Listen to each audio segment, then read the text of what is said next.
नमस्कार।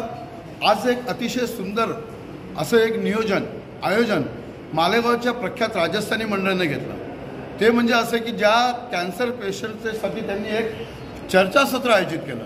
तर आज आमच्याकडे आमचे मालेगाववाल्यांचे भाग्य की मुंबईचे कॅन्सर स्पेशालिस्ट डॉक्टर प्रशांत न्याती जे HR रिलायन्स हॉस्पिटलमध्ये पण आहेत, अतिशय सुंदर त्यांनी इथे चर्चासत्र आयोजित केलेलं आहे। आणि या चर्चासत्रामध्ये त्यांच्याबरोबर कॅन्सर पेशंट असोसिएशनचे सौ डॉक्टर नीता मोरे मॅडम आणि त्यांची संपूर्ण टीम पण इथे आली।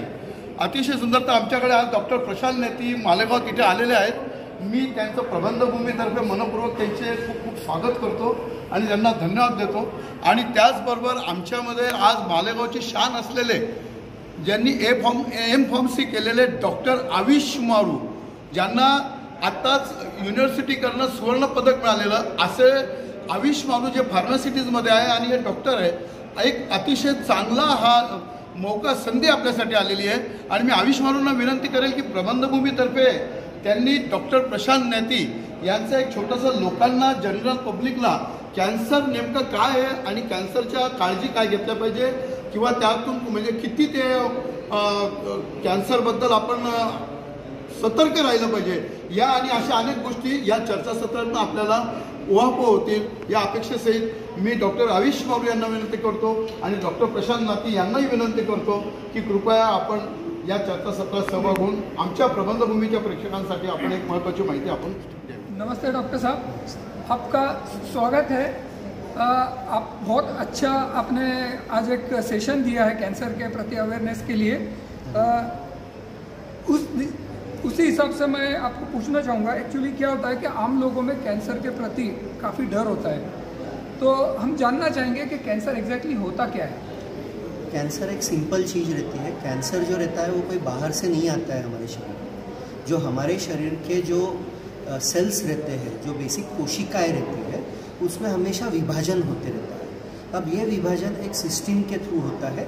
उसमें हमारे जेनेटिक कोड जो रहता है, जैसे हमारे सिग्नल आता है वैसे ही उसमें DNA RNA के थ्रू कि 1 से 2 होना चाहिए, 2 से 4 होना चाहिए, 4 से 8 होना चाहिए, एक सिस्टम सेट कर दी है। अब इसके अलावा कई ऐसे कारण रहते हैं जैसे केमिकल्स, फिर रेडिएशन, फिर कुछ खान पान की चीज़ें, डाइट हैबिट्स, प्लस हमारे जो प्रॉब्लम जैसे तंबाकू, गुटखा, ये सब चीज़ों की वजह से ये सेल्स के जो फंक्शनिंग रहता है, इसके विभाजन में कई गड़बड़ आ जाती है।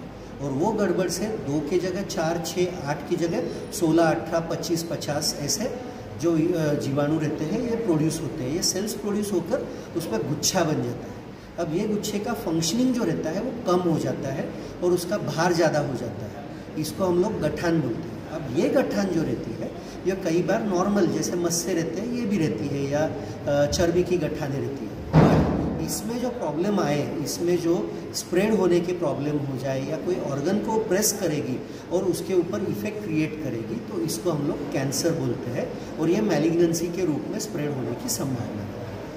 तो क्या इसका ये मतलब माना जाए कि ये कोई इन्फेक्शन वगैरह नहीं है बल्कि एक सिस्टमिक डिसऑर्डर है?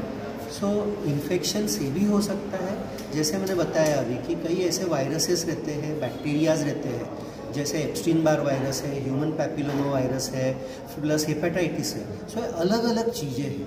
इसको हम लोग हमारे टर्मिनोलॉजी के लिए उसको हम लोग ब्लड कैंसर्स और सॉलिड ऑर्गन कैंसर्स ऐसे 2 भागों में डिवाइड करते हैं। ब्लड कैंसर्स के भी बहुत प्रकार रहते हैं और सॉलिड ऑर्गन जैसे सिर से पैर तक जो भी ऑर्गन्स रहते हैं उसके प्रकार रहते हैं। सो इसीलिए ये कोई एक बीमारी बोल सकते हैं।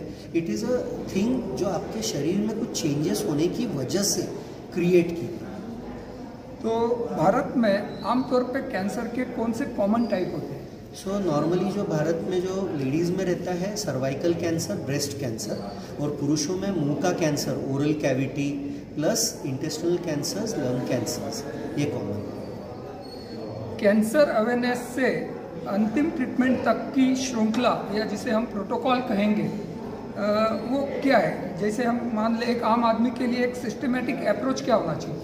सबसे इम्पोर्टेंट है कि आपको कोई भी लक्षण पता चले कि आपका नॉर्मल से कुछ चेंज हो रहा है आपके रूटीन हैबिट में, तो आपको डॉक्टर को जाकर मिलना ज़रूरी है। वो भी तज्ञ डॉक्टर होना ज़रूरी है, क्योंकि कई बार क्या होता है कि डॉक्टर ऐसा बोल देते हैं कि चलो 1 महीने की ट्रीटमेंट लो और वापस आओ। कई बार हम लोग वो फॉलो नहीं करते। तो ये चीज़ ज़रूरी है कि जो हमको डॉक्टर ने बताए हैं उसको प्रॉपर फॉलो करें। नाउ द थिंग इज़, इसमें डायग्नोसिस पहली स्टेप रहती है, डायग्नोसिस, दूसरी स्टेज रहती है स्टेजिंग, और तीसरी स्टेज रहती है ट्रीटमेंट। ट्रीटमेंट के बाद में फॉलो। ये चारों स्टेज हमको कंप्लीट करना ज़रूरी है। पहला डायग्नोसिस, निदान होना बहुत ज़रूरी है। अभी कई बार कंसेप्ट ये रहता है कि बायोप्सी, हमको बहुत डॉक्टर पेशेंट आकर पूछते हैं सर बायोप्सी करेंगे तो हमको सुना है कि वो स्प्रेड हो जाएगा बहुत जल्दी, बहुत रैपिडली। ये एक फैक्ट नहीं है, ये एक मिथ है।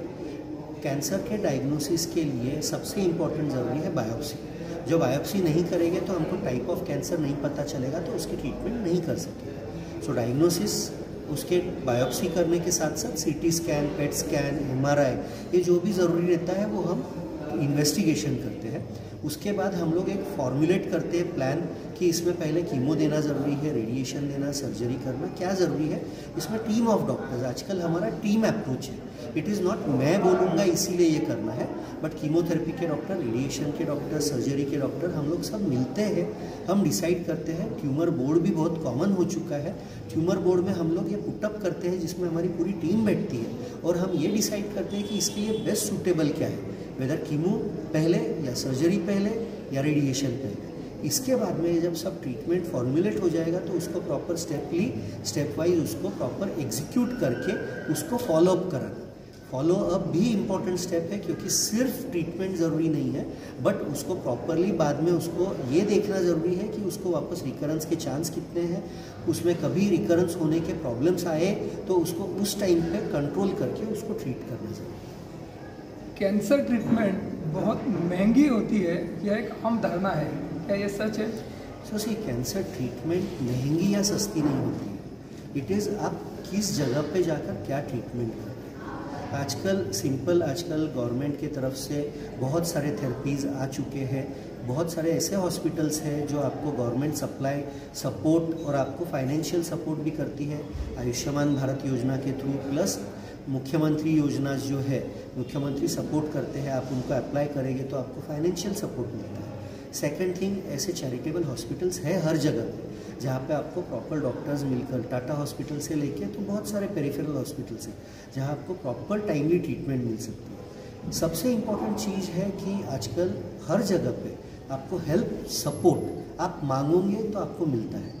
ट्रस्ट के भी ऐसे सेंटर्स हैं जहाँ पे आप जाएंगे, टाटा ट्रस्ट है, प्लस जैसे सिद्धिविनायक ट्रस्ट है, और बहुत सारे ट्रस्ट है जो आपकी लिस्ट है वो हमारे पास रहती है। आप वहाँ पे जाकर थोड़ा थोड़ा, एक जगह पे हर कोई सपोर्ट नहीं कर सकता है, बट थोड़ा थोड़ा सपोर्ट, प्लस हॉस्पिटल इटसेल्फ के ऐसे सिस्टम्स रहती है जहाँ पे चैरिटी हॉस्पिटल के पास भी कुछ अवेलेबल रहती है।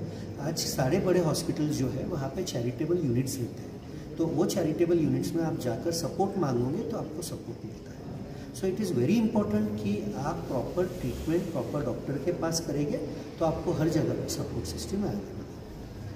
कैंसर ट्रीटमेंट बहुत पेनफुल होती है, ऐसी भी एक धारणा है हम लोगों में, क्या ये सच है? एक सिंपल चीज़ है, हम चीज़ बोलते हैं, आपको लगेगी तो दर्द तो होगा ही। तो हर चीज़, जैसे न्यूटन का लॉ है, एवरी चीज़ has an equal and opposite reaction, same चीज़ इसमें भी है। जो चीज़ इफेक्ट करेगी उसका थोड़ा साइड इफेक्ट रहेगा, बट आज सबसे इम्पॉर्टेंट ये चीज़ है कि आज हमारे पास ऐसे थेरेपीज़ अवेलेबल है जिसके थ्रू हम लोग साइड इफ़ेक्ट्स कम से कम कर सकते हैं, प्रैक्टिकली ना के बराबर। यानी आजकल कीमोथेरेपी तो डे केयर थेरेपी हो गई है। कई बार थेरेपी के लिए लोग आते हैं 4-6 घंटे में और वापस से अपने गाँव निकल जाते हैं। सो ये जो कंसेप्ट है कि कैंसर थेरेपी से पेन होता है या तकलीफ़ होती है, ये गलत है। हाँ, उसको सहन करने की ताकत हमको थोड़ा बहुत बढ़ाना है, सपोर्टिव थेरेपीज़ लेना है, और डॉक्टर की बातें फॉलो करेंगे तो ये सारी थेरेपीज आपको सहजता से निकल जाएगी।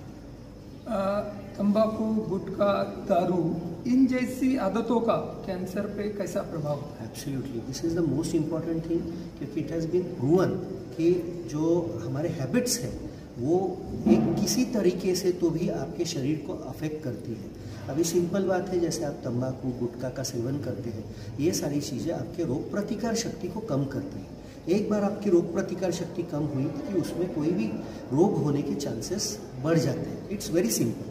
तंबाकू ये नॉर्मली हम लोग एक पाउची, एक ये बनाकर, खैनी बनाकर एक पॉकेट में दबा देते हैं।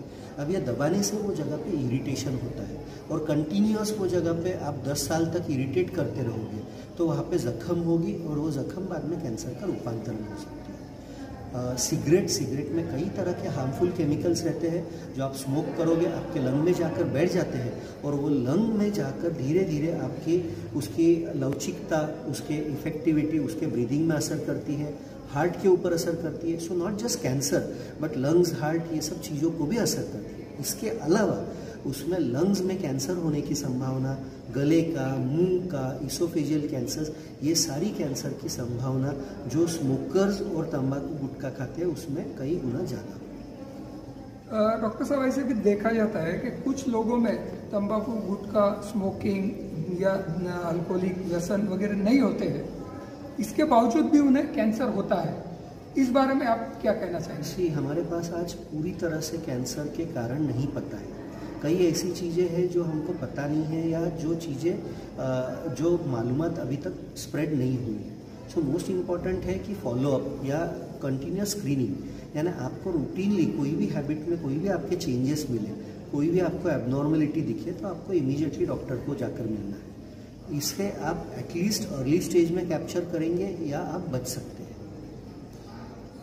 आधुनिक जीवन शैली जैसे मोबाइल, लैपटॉप या फिर अगर खान पान की आदतें अगर समझे हम तो फास्ट फूड, इन चीज़ों का कैंसर पे क्या प्रभाव है? सो बहुत वास्ट, इसके ऊपर पूरा एक लेक्चर लिया जा सकता है। संक्षिप्त में बताना चाहूँगा, मोबाइल का अब तक कोई ऐसा इफेक्ट नहीं मालूम पड़ा है कि प्रूवन कि जिससे इसको कॉन्स्टेंट यूज से इसका सिर का या ब्रेन का, व्हाट्सएप ग्रुप में या कहीं भी आता है वो कि ब्रेन कैंसर हो जाता है, ये सब चीज़ें। But definitely long term use, mobiles पास में रखो, ज़्यादा आप लेटते वक्त, सोते वक्त आप सिर के पास मत रखो, थोड़ा दूर रखो, क्योंकि it always continuously emits some spot of energy. So आप दूर रखेंगे तो बेटर रहेगा। लैपटॉप और ये सब चीज़ों का पोस्चरल इफेक्ट रहता है, प्लस हमारे ऊपर डायरेक्ट नहीं बट इनडायरेक्ट फॉर्म का इफेक्ट रहता है। सबसे इम्पॉर्टेंट चीज़ है हैबिट्स, डाइटरी हैबिट्स, ये सारी चीज़ें, खाने पीने का टाइमिंग नहीं रहना, डाइट, एक्सरसाइज, ये सारी चीज़ें if you maintain proper diet and exercise it will always be good. But हमारा वही डेफिशिएंसी है कि हम टाइम पे हम वो चीज़ें करते नहीं हैं, हम हैबिट्स अपने आप को, अपने बॉडी को प्रॉपर ट्रेनिंग नहीं देते हैं, फिटनेस नहीं रखते हैं। और प्लस आजकल जंक फूड जो है, preserve foods, preservatives, plus many junk foods, I don't want to mention the name, but जो जंक फूड और प्रिजर्वेटिव्स है इसका इफेक्ट हमारे बॉडी पे बहुत असर करता है लॉन्ग टर्म। शॉर्ट टर्म में नहीं होता है बट लॉन्ग टर्म में इफेक्ट्स में इतने प्रॉब्लम्स होते हैं जिसके वजह से कहीं ना कहीं जाकर हमारा डाइजेस्टिव सिस्टम, हमारे फूड हैबिट्स, हमारे इंटेस्टाइन्स, हमारे लंग्स को, ये सारी चीज़ों को असर करके डेफिनेटिवली फाइनल कभी ना कभी ये इम्यूनिटी कम करके कैंसर के रूपांतरण होने की संभावना है। अंत में आम लोगों के लिए कैंसर के प्रति आप क्या संदेश देना चाहोगे? सबसे सिंपल एक ही चीज़ है, आपको कोई भी हैबिट्स, कोई भी आपकी हैबिट्स है उससे आप दूर रहिए। टोबैको, पान, तंबाकू in any form is dangerous.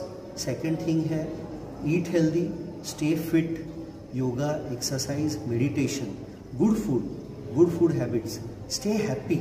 Happiness आजकल बहुत ज़रूरी है क्योंकि जो आप खुश रहोगे तो अपने आप आपकी बॉडी, इम्यूनिटीज़, ये सारी चीज़ें बेटर रहेगी। प्लस आपको कहीं ना कहीं आपके एक चीज़ ध्यान में रखनी है कि आपको कोई चेंजेस आपके रेगुलर जो है, जैसे समझ लीजिए आपको कोई मस्सा है जो सडनली ग्रो हो रहा है, आपको खांसी है जो रुक नहीं रही है, आपको मुंह में अल्सर्स है जो जा नहीं रहे हैं थेरेपी से, स्तन के ब्रेस्ट के कई नोड्यूल्स दिख रहे हैं, मासिक पाली बंद हो जाने के बाद वापस से ब्लीडिंग शुरू हो जाए, आपके फूड हैबिट, डाइट हैबिट, खाना प्रॉपरली जा रहा था बट सडनली आपको खाना सॉलिड डाइट नहीं जा रहा है, आप लिक्विड या सॉफ्ट डाइट पे शिफ्ट हो रहे हो, constipation, loose motions, bleeding motions की जगह से, ये सारी चीज़ें कहीं ना कहीं आपके हैबिट्स में चेंज दिख रही है, आपको इमीडिएटली डॉक्टर को जाकर मिलना है। थैंक यू डॉक्टर साहब, बहुत कम समय में, संक्षिप्त में आपने कैंसर के बारे में बहुत अच्छी जानकारी दी। आम लोगों के मन में जो जिज्ञासा होती है, जो प्रश्न होते हैं, आपने वो लगभग सारे प्रश्नों का बहुत सटीक उत्तर दिए हैं। धन्यवाद, बहुत अच्छा। Thank you.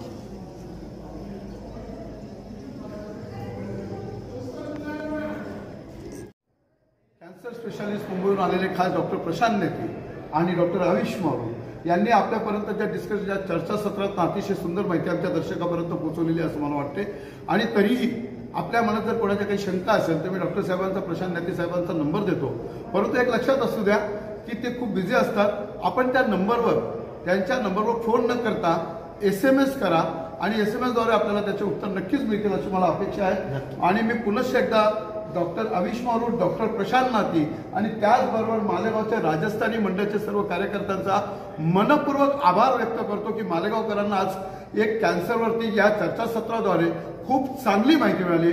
तर डॉक्टर प्रशांत नेती यांचा मोबाईल नंबर मी आपल्यासमोर प्रदर्शित करतोय, 7718805087 7718805087 आणि त्यांचा क्लिनिक नंबर 02225288888।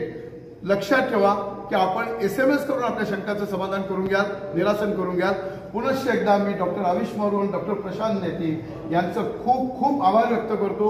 प्रबंधभूमीतर्फे आपल्या दोघांचं मनपूर्वक आभार, धन्यवाद। धन्यवाद।